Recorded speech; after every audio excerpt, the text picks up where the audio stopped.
Guys, Zennosh here, and today in this video of Epic 7 I am gonna discuss about the new update contents of February 20. Okay, and this update is gonna be huge, I think, for me, because like there are so many quality of life that I really wanted to get improved, and there is really this particularly the repeat battle functions that has been improved in this update. So I'm pretty happy with whatever is actually being available right out here, and so many heroes have actually got the buffs. Okay, and that is really good. Okay, so let's start talking about that right away. So first of all, heroes and artifact balance changes. Okay, so let's start with the heroes. Melissa is a 5-star nat hero, and she's pretty amazing on her own rights, because once she kills the opponent really do not come back to life. Okay, with the revive skill, so that's pretty good on itself. So she can actually be a really good counter against the Arbiter Vilred. Okay. So manifestation, this skill right over here now has an additional thing saying skill cooldown is reset when the enemy is defeated. Wow, that's really good. Okay, so that's pretty awesome. Like, it can actually be really good, especially for spamming the opponents, especially like high HP like opponents, or let's say trying to really dish out a lot of damage against the opponents in the arena. Okay, so this is pretty good. The next one is her skill known as the Blood Bloom. So what's actually gonna do is that like dispel all buff from the enemy before attacking. Okay, wow, that's really great, guys. That's really great. Amazing, isn't it? Dispelling all buffs from the opponent, like that's a really good dispel right out there, guys. The next one is 5-star Cecilia. Okay, so she is a pretty good damn good tank, and right now let's see what sort of like like stuff has actually happened to her. Guys, look at it. Attack all enemies with a magical spear with 85% chance to decrease the attack for 2 turns. Okay, that's really good. Well, 100% chance as well. Damage dealt increases the proportional to the cost of max health. Okay, that's pretty good. 100% chance. And with her ruinous retribution, what's gonna happen is that like attack all enemies with a great spear infused with the dark energy with a 100% chance to provoke for 1 turn. That's always a really good thing for herself being a knight unit. Okay, before granting immunity to all allies for 2 turns. Now that's really awesome, guys. Now she has even improved viability and versatility, okay, in the PvP contents. Okay, this is pretty good, really good. I like it. Immunity buff is always gonna be really awesome, especially for PvP contents, and this is really good. Like for 2 turns, damn, that's awesome. Okay, I like that. I like that. And she's also really capable of doing a lot of damage with this ultimate skill of hers, and it's pretty good to actually see that kind of thing going around, guys. This is really great. The next one is the Tenebria, one of my really favorite hero right out there, because like she can do a AoE defense break. Okay, so Dark Explosion, what's gonna do is like attack with an explosion of the dark energy with a 70% chance to put them to sleep for 1 turn. 70% chance is pretty good. Okay, and when an enemy is put to sleep, the caster's combat readiness increases by 50%. Wow, that's a lot. Okay, so that's pretty good. The next one is the Nightmare. This is her ultimate skill, I believe. Drops Moon of Nightmare at all enemies with a 85% chance to decrease defense for 2 turns and put them to sleep for 1 turn. Okay, before it was only about like 75% to put the opponents to sleep for 1 turn, but now she can actually put the opponent sleep for 1 turn, like 100% chance. Now that is a really good improvement, guys. This is gonna be a very amazing skill indeed, especially for the PvP contents. This is really great, guys. Before increasing the attack of the caster for 2 turn. Wow, that's good. I like it. Now Tenebria has really got a very like mild but really effective change, especially when she is trying to battle in the arena. Okay, so this is pretty good. I like it. I like it. The next one is the Spectre Tenebria, which is a dark mage, and with the Poison Blast, this skill cannot trigger a counter attack and attacks 2 enemies when Endless Nightmare is in cooldown. Wow, that's pretty good. Okay, that's a lot of thing going on right out there, and you can easily say that like, I think this is the fastest skill. I mean, like if the counter is actually pretty much counter attack is pretty much like mentioned over here, I think Poison Blast is her first skill. I'm not pretty much sure about that one, but I think it's pretty good. I mean, like it's good. 4-star Rose Ice Knight. Okay, what's gonna do is like grants increased defense to the cost of a 2-turn. Like, okay, I mean, like Roach is some sort of like hero unit who actually specializes in boosting the CR gauge of your allies. Okay, so having like increased defense to the cost only, I mean, like I really don't think like it actually serves a very big purpose on her like skill mechanics. So well, it's really up to the developers. 4-star Clarissa, voice warrior. Okay, I'm like, she is pretty great, very good fast farmer for the new players, especially if they cannot get Sez and Bill Red. Then she can actually be really great. Well, there is a 3-star that's hero as well who can actually do a very good quick farming as well. I believe her name is Lena or something like that. Well, anyways, Clarissa is really still one of the really amazing hero unit out there who can do the solo farming. And after, what's gonna happen to her passive skill? That's her second skill or passive skill. Increases the attack and speed by 10%, and additionally rage cannot be dispelled. Okay, rage is something that actually provides her with additional stuffs. Okay, and rage cannot be dispelled. That's pretty good. And the hysteric, okay, this is her ultimate skill, I believe. What's gonna do is that, like, after awakening, attack all enemies by spinning, inflicting 2 bleeding effects for 2 turns. Wow, that's good. 2 bleeding effects. Before it was only 1 bleeding effect, okay, and now it's 2 bleeding effects. So obviously it's gonna be so good, especially against the like boss hunts. Okay, it's gonna be really good, guys. With a 50% chance to decrease the defense for 2 turns. Wow, I'm like attacking all enemies and having a 50% chance to decrease the defense for 2 turns. That's pretty good skill right off the bat, guys. So I think she has now even better chance to make a very good impression in the PvE as well as the PvP content. Okay, this is really good. I like it. When the caster is enraged, damage dealt is increased as well. Wow, that's good. 4-star Kwazu, fire warrior. Okay, so what's up with them? Let's look into this right away. Ember Stone.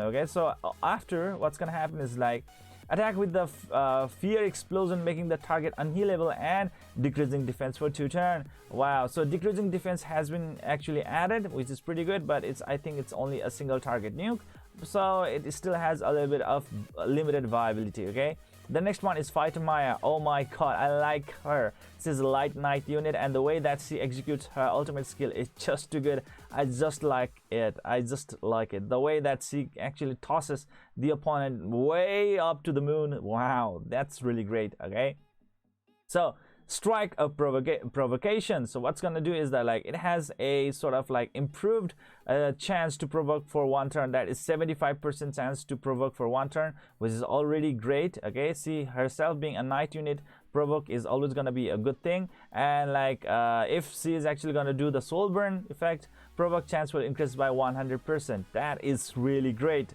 Okay, whereas in the finishing strike, the soul burn effect is pretty much removed because obviously it needs to move on to her first skill, I guess. Okay, and now the finishing strike, this is the one that I really love.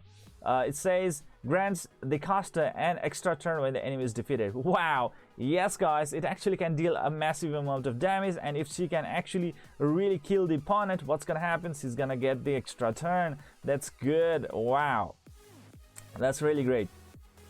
4-star Celestial Mercedes. Okay, Dark Mage. Luckily I have her, I really have her, and let's see what's gonna happen is like with the Dimensional Rupture, now she has a soul burn effect which says all skill cooldowns decreases by 2 turns. Okay, so it's like, okay, whereas for her finale, attack all enemies by releasing the spell of this last spell book, whatever that is. The soul burn effect is pretty much removed from her. I think this is the final skill and moved it to the second skill, I guess. This is how it really goes on. The next one is the 3-star Doris, Light Soul Weaver. Let's see what she can actually do. Okay, so right now, guys, recover an ally's health and increases their combat readiness by 30% with light magic. Wow, right away, it's too good. Okay, it's really, really good. Amount recovered is proportional to the ally's max health. Okay, that's pretty great. What's removed is when the ally is granted continuous healing, the amount of the health recovered is doubled. That is pretty much removed. So it's sort of like, I think it's a sort of like debuffing. All right, I think C is actually taken down for some balance issues. Well, I think that light Doris was not really that effective in the first place, so just weakening her is not actually gonna do a single thing. The next one is Raccoon Roa. Okay, I really do love her because I really do use her in my PvP battles, providing that 20% CR gauge is just too amazing, guys. Blood Feast. Okay, what's gonna happen is her a passive skill that also allows her to become one of the really good healer, and it says all allies recover 20% of health instead of 15% health whenever an opponent is defeated, and the casters combat readiness increases by 10%. Wow, that's pretty good. Okay, but oh well, it's good. Like just a little bit of like defensive type of skill right out there, guys. And now let's move on to the artifacts. What sort of like buffs the artifacts have really got? Okay, so this artifact right over here, known as the Holy Sacrifice 5-star artifact, it has now like received a buff called granted a barrier for 1 turn after dying, and barrier strength is proportional to the caster's max health. Okay, that's pretty great. Another one is 5-star Shimadra staff. I didn't use it on my soul weavers because like it does really improve the healing. Okay, increases the effect resistance of all allies by 20%, which is really good as well. Effect resistance, if it can actually be improved, then your heroes are gonna be pretty resistive towards the incoming debuffs. Okay, so that's pretty good. Uberis Tooth Warrior exclusive artifact. Okay, before it had to make sure that like the attack that has landed should be a critical hit before this 50% to 100% chance to inflict the additional damage could be inflicted, but now there is no requirement of the critical hit anymore, so that is pretty good. Now it actually applies for the broader spectrum. Okay, so Uberis Tooth, pretty awesome, guys, pretty awesome. The next one is the 5-star Dignus Orb. Okay, it says increases the damage of the next attack by 15%. That's pretty great. Really more damage output. Now let's move on to the pet improvements. This is the one that I really love the most, guys. This is the one that I think is really awesome right out here, that really improves the quality of life that you are gonna have in the Epic 7.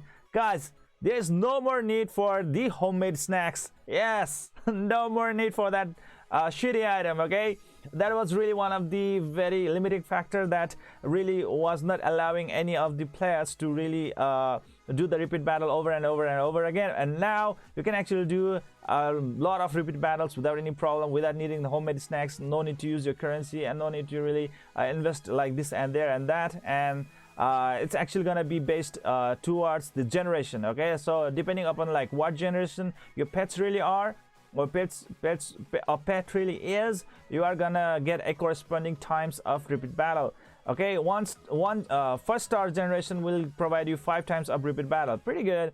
2-star will provide you 10 times, 3-star provides you 15 times, and finally the 4-star provides the 20 times. Okay, that's really great. So try to get a 4-star pet right away. And you might be asking like, oh my god, how do I get that one? Okay, if you are looking for that one, guys, please do the pet synthesizing. Okay, and it has already been improved as well, so that's pretty great, guys. And you will even see the percentage stat on like what is the percentage that you are actually going to get a higher grade of, or higher generation grade of your pet. So that's pretty great as well.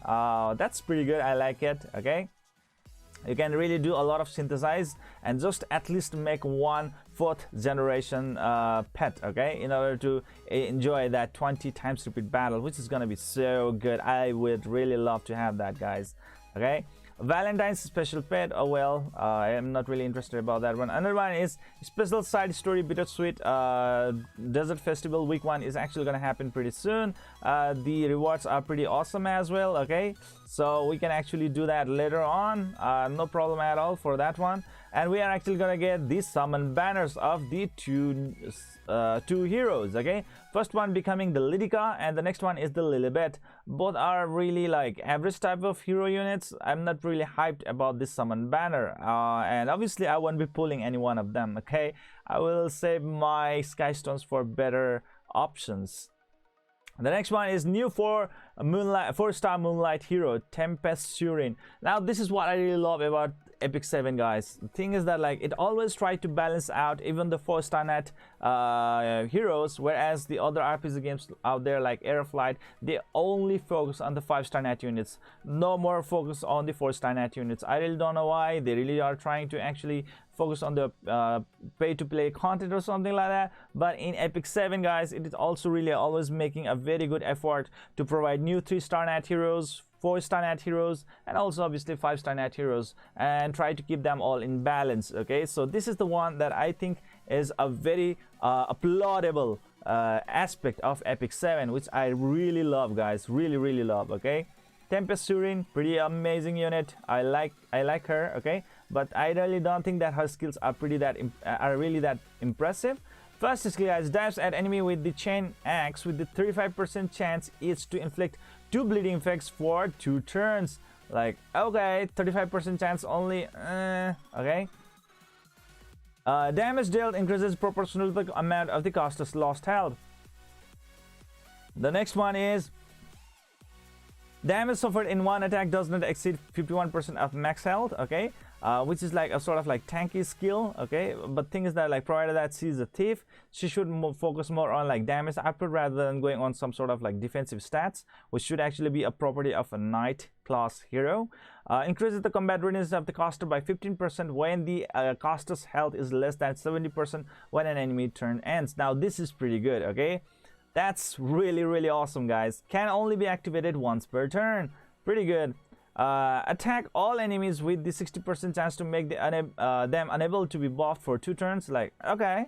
Damage that increases proportional to the amount of the caster's lost health. Like, so you can see right over here that, like, it's not something to be really hyped about, but with that 50% like increase in the combat readiness is pretty good. Okay, that's pretty good. I like it. Okay, so pretty much I think she's about like 7/10 unit. Not really that special or not really that amazing indeed. Now there is another speciality change for the mercenary Helga, guys. If you actually do a speciality change on the mercenary Helga, well, that's pretty good. It's skill animation, 30 skill animation. Okay, so what it does is that, like, encourages all allies, increasing attack and effectiveness of all allies for 2 turns. That's pretty good. And if you actually extend the buff, I mean, like, you use the soul burn effect, you will extend the buff by 1 turn, making them effective for 3 turns. That's really great, guys. That's really great. That's pretty good. Okay, so Helga will actually appear right over here in the specialty change. Arena honor season is already closing. So really try to wrap it up, try to get a lot of possible points as soon as possible, so that you can actually claim a lot of rewards. Number 9, equipment craft cost reduction is pretty good. That's pretty good, guys. Wow, the cost required for crafting equipment is expected to be reduced by approximately 40%. That's really amazing, guys. Additional buff fixes and improvements, well, obviously these are the type of fixes that I obviously cannot actually include in my video. But anyways, guys, I am very hyped up about the new pet changes. Okay, and there are some 5-star net summon banners are also coming about, which is pretty good on itself as well. But the pet improvements are the best right out there, guys. And so many heroes have really got their buffs, okay, and which actually makes them pretty good, and that's really awesome. Whereas the artifacts, they have also got some really good buffs, okay, and this actually makes them pretty really amazing. Okay, so I think it's pretty good update that I really thought that, like, oh my god, I should really make a video on it. So this is it for today, guys. I hope you enjoyed this video. Please don't forget to hit that like and subscribe button to keep on enjoying the contents of my channel. See you guys in the next video.